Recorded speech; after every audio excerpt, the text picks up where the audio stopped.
विचार से विश्वास तक शिक्षा का नया अध्याय। स्वागत है आपका दामोदर यूनिवर्सिटी में। From thought to believe, a new chapter of education. Welcome to Damodar university. Hey everyone, मैं एस.जे. आपकी डिजिटल मेंटर। आज हम क्लास 9 के एनसीईआरटी के जो फर्स्ट चैप्टर को हम रीड कर रहे थे उसको कंटिन्यू करेंगे। टॉपिक है हमारे पास, can matter change its state. क्या मैटर अपना स्टेट चेंज कर सकता है? तो आइए स्टार्ट करें आज की class. We all know from our observations that matter can exist in 3 states of matter. Matter 3 state में अवेलेबल है। पहला है सॉलिड एज आइस, मतलब आइस के फॉर्म में मैटर। सॉलिड आइस है तो वो सॉलिड के फॉर्म में अवेलेबल है। Liquid as the familiar water, ठीक है, वाटर जो है वो लिक्विड के फॉर्म में है एंड वाटर वेपर हमारे पास में गैस के फॉर्म में है। तो इस तरह से मैटर 3 फॉर्म में अवेलेबल है हमारे पास में, solid, liquid and gas. What happens inside the matter during this change of state? एक स्टेट से जब मैटर दूसरे स्टेट में जाता है तो मैटर के इनसाइड में क्या चेंज होता है वो हम देखेंगे। What happens to the particles of matter during the change of state? Matter के जो पार्टिकल्स होते हैं उनमें क्या परिवर्तन होता है? How does this change the state take place? And we need next question हमारे पास में, we need answer to these questions, isn't it? इन सारे क्वेश्चन के आंसर्स हमें मिलेंगे। तो हमारे पास में मैटर को चेंज करने का 2 प्रोसेस होता है।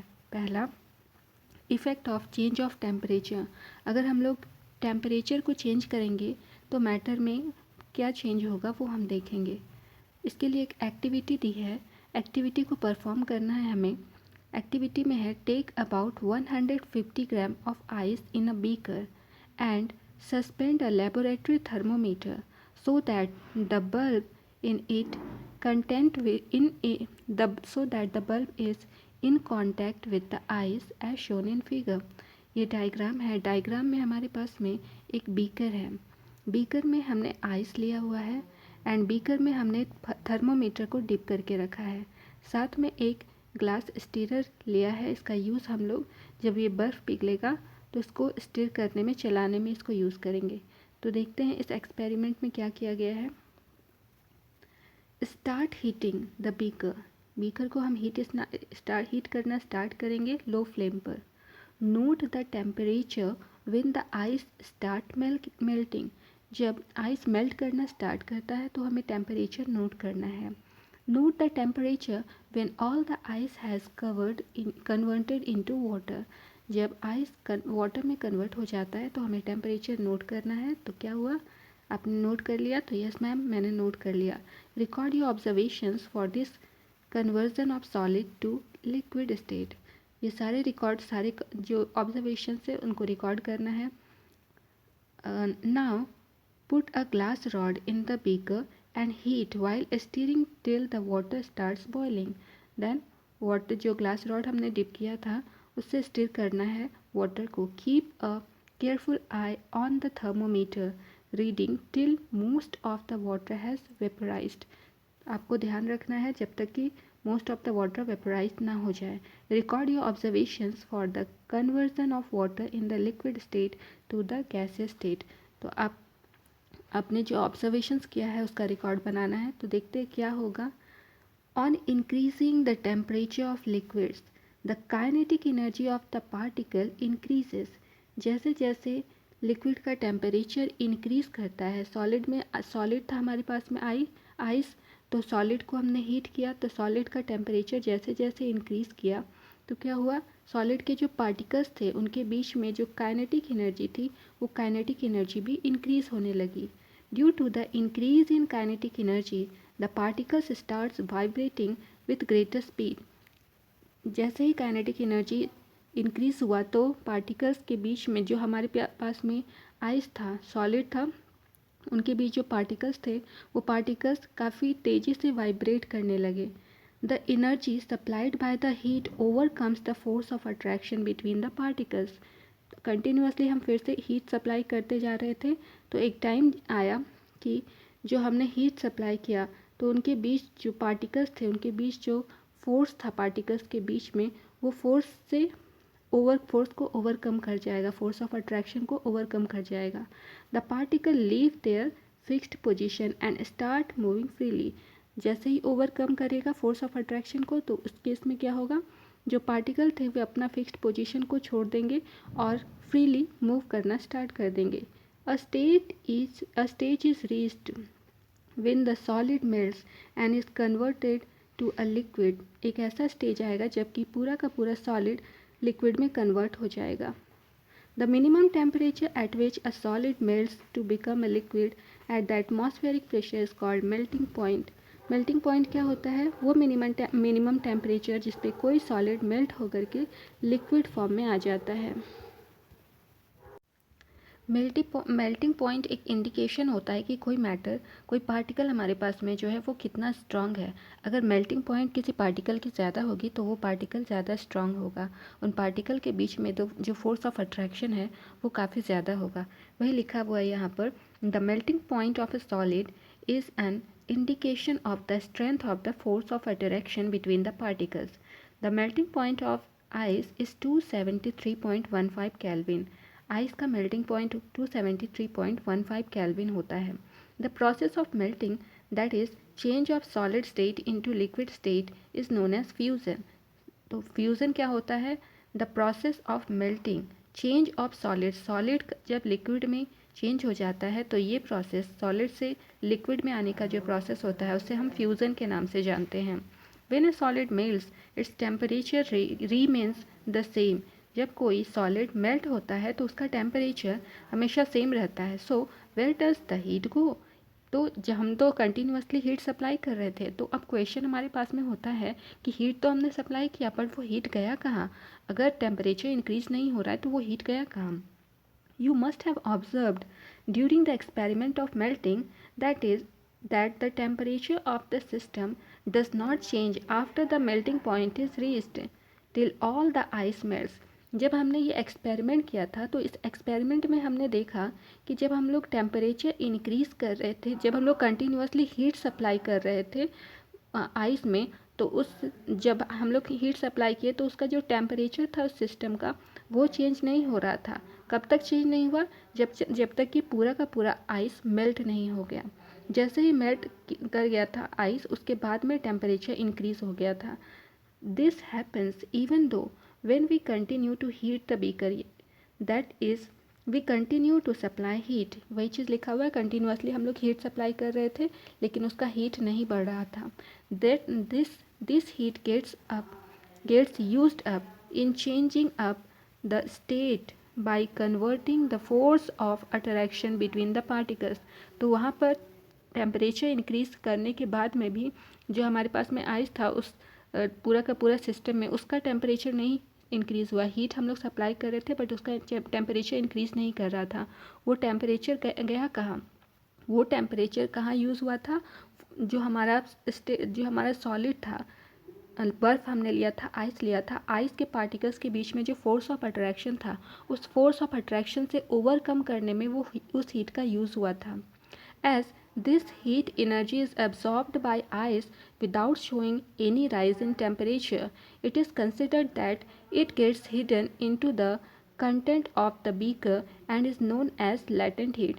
तो क्योंकि ये जो हीट हमने सप्लाई किया था, इस हीट का यूज़ वाटर को, आइस को गर्म करने में यूज़ नहीं हो रहा था, बल्कि आइस के पार्टिकल्स के बीच में जो फोर्स ऑफ अट्रैक्शन था उससे ओवर करने के लिए इसका यूज़ किया जा रहा था।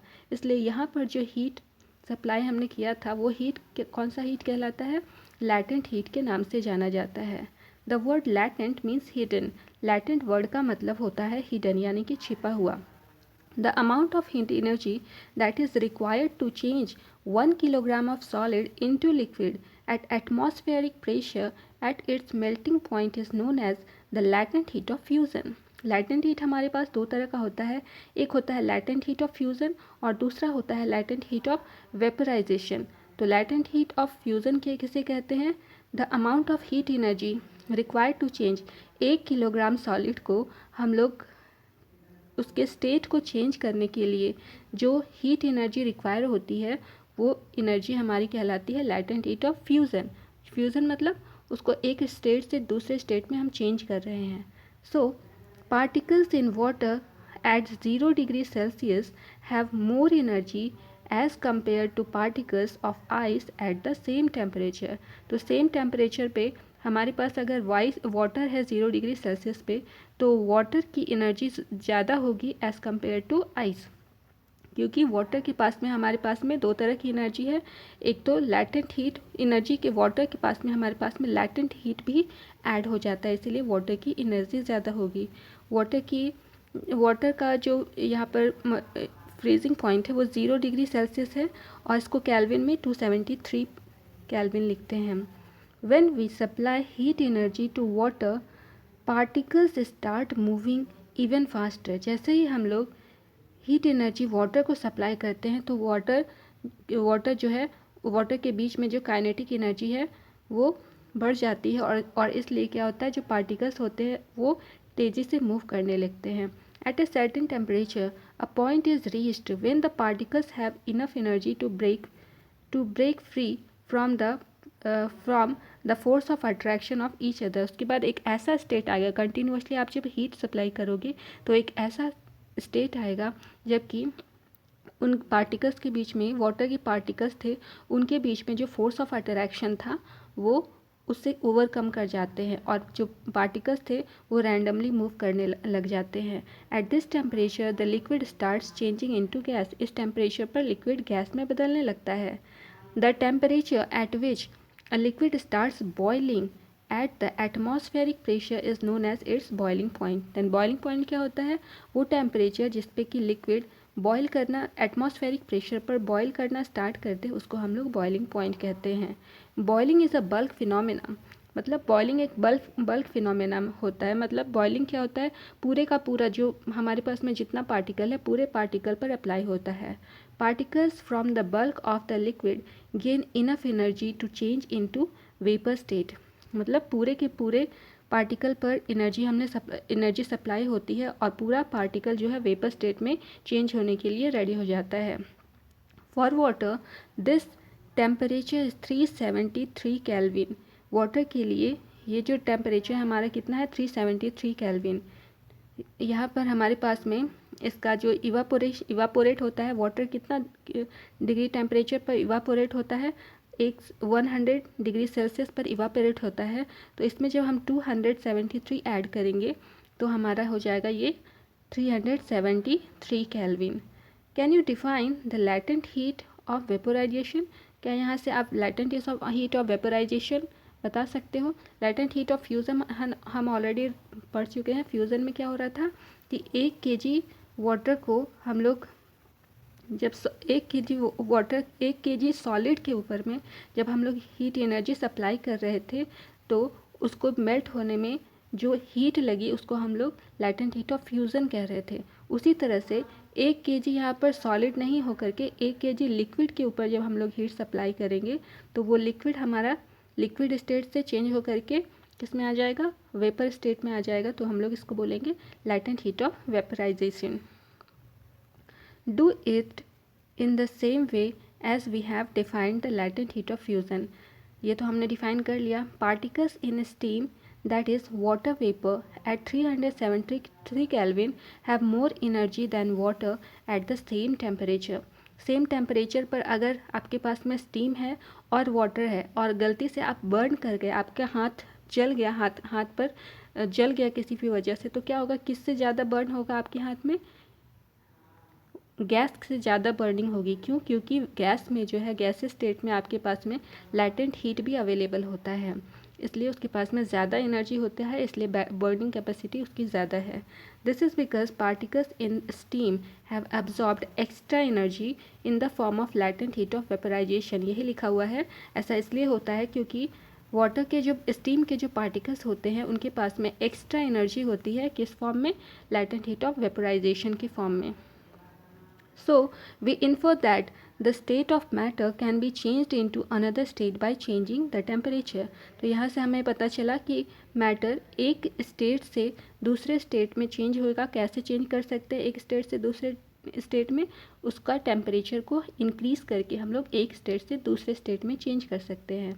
We have learned that substances around us change state from solid to liquid and from liquid to gas on application of heat. तो यहाँ पर देखते हैं, यहाँ पे जैसे सॉलिड है, ये सॉलिड में हीट सप्लाई करेंगे तो ये लिक्विड में चेंज हो जाता है. ये डेली लाइफ में हम लोग देखते हैं. और लिक्विड में फर्दर हीट सप्लाई करेंगे तो वो गैसियस स्टेट में आ जाता है. इसी तरह से गैसियस स्टेट में कोई सब्सटेंस है हमारे पास में, इसको आप कूल करेंगे तो वो लिक्विड में आ जाएगा, एंड लिक्विड को कूल करेंगे तो ये सॉलिड में चेंज हो जाएगा. But there are some substances, कुछ ऐसे भी सब्सटेंसेस होते हैं जो कि सॉलिड से लिक्विड में नहीं जाते हैं और डायरेक्टली लिक्विड में ना जाकर के वो डायरेक्टली गैस में चेंज हो जाते हैं. तो इस तरह के सब्सटेंसेस और फिर गैस से डायरेक्टली वो क्या होते हैं? सॉलिड में आ जाते हैं. इस तरह के सब्सटेंसेस को क्या कहते हैं देखेंगे. इसके लिए यहाँ पर एक एक्टिविटी दी गई है, पहले इसको देख लेते हैं. टेक सम कैम्फर, कपूर लेना है, crush it and put it in China dish. ये चाइना डिश है, इसमें कैम्फर लेकर के इसमें क्रश करके उसको डाल देना है. Put an inverted funnel on the China dish. ये फनल है, ये जो दिख रहा है ट्रायंगुलर शेप का, ये फनल है. इस चाइना डिश के ऊपर इस फनल को रखेंगे. Then put a cotton plug on the stem of the funnel. यहाँ पर हमने कॉटन प्लग को रखा हुआ है और उसके बाद इस फनल को हम लोग स्टीम कर रहे हैं. जब बर्नर से हम लोग स्टीम किए तो क्या हो गया? Now heat slowly and observe. What do you infer from the observation? क्या ऑब्जर्व करोगे? जैसे हीट करोगे तो क्या हो जाएगा? ये चाइना डिश जो है ये गर्म होगा और ये हमारा जो कैम्फर था कपूर होकर के यहाँ पर सॉलिडिफाई हो जाएगा. A change of state directly from solid to gas. यहाँ पर ये जो हमारे पास में सॉलिड था, सॉलिड से ये लिक्विड में तो चेंज नहीं हुआ है. तो यहाँ पर लिखा हुआ है वही आपके पास में डेफिनेशन है. सब्लिमेशन क्या होता है? A change of state directly from solid to gas without changing into liquid state is called sublimation. Sublimation क्या होता है? ऐसा चेंज तो डायरेक्टली सॉलिड से अगर कोई भी सब्सटेंस गैस में बदल जाए तो उसे हम सब्लिमेशन कहते हैं. और इसका जस्ट ऑपोजिट होगा डिपोजिशन. डिपोजिशन क्या होती है? Deposition the direct change of gas to solid without changing into liquid is called deposition. मतलब कोई भी सब्सटेंस है हमारे पास में, जो हमारे पास में वो अगर चेंज हो जाए, गैस से सॉलिड में आ जाए, तो उसे हम कहते हैं कि हमारा सब्सटेंस जो है वो डिपोजिशन गेन किया है. तो साथियों, ये थी हमारी आज की क्लास. यदि कोई भी डाउट हो तो DU के कमेंट सेक्शन में अपना सवाल ज़रूर पूछें. मैं हर एक लर्नर को रिप्लाई देने की कोशिश करूँगी. Okay then, keep learning, keep growing only at DU. मिलते हैं अगली क्लास में एक नए टॉपिक के साथ. Till then, bye bye.